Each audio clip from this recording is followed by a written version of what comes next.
Hi అండి, hello అందరికీ. ఈరోజు మన రెసిపీ వచ్చేసి హెల్దీ డ్రై ఫ్రూట్స్ దోశ అండి. చాలా టేస్టీగా ఎమ్మీగా ఉంటుందండి. డ్రై ఫ్రూట్స్తో చేశానండి. లోపలంతా డ్రై ఫ్రూట్స్ తింటుంటే చాలా టేస్టీగా ఉంటుందండి. ఈ రెసిపీ యొక్క ఇంగ్రీడియంట్స్ ప్రాసెస్ అనేది డీటెయిల్గా చూపిస్తా చూడండి.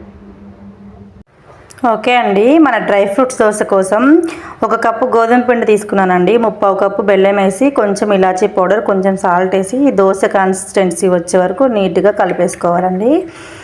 తర్వాత డ్రై ఫ్రూట్స్ అండి, చిన్నగా చాప్ చేసి పెట్టుకోవాలి. మీ దగ్గర ఏ డ్రై ఫ్రూట్స్ ఉంటే ఆ డ్రై ఫ్రూట్స్ మీరు యాడ్ చేసుకోవచ్చండి.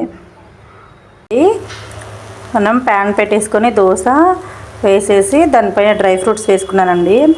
ఇంకా బెల్లం ఈ దోశ పిండిలోనే కలిపేసేదండి. పైనుంచి ఒక 2 టేబుల్ స్పూన్ నెయ్యి వేసుకుంటున్నానండి.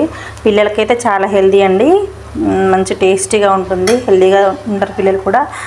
ఓకే అండి, దోశ టర్న్ చేసి చూపిస్తా చూడండి. దోశ మనకి మంచి బ్రౌన్ కలర్లో కాలిందండి. ఇలా 2 వైపులా కాల్ చేసుకోండి. దోశని నీట్గా టేస్టీగా క్రిస్పీగా ఉంటుంది. డ్రై ఫ్రూట్స్ కూడా ఫ్రై అయిపోయి టేస్టీగా ఉంటుంది.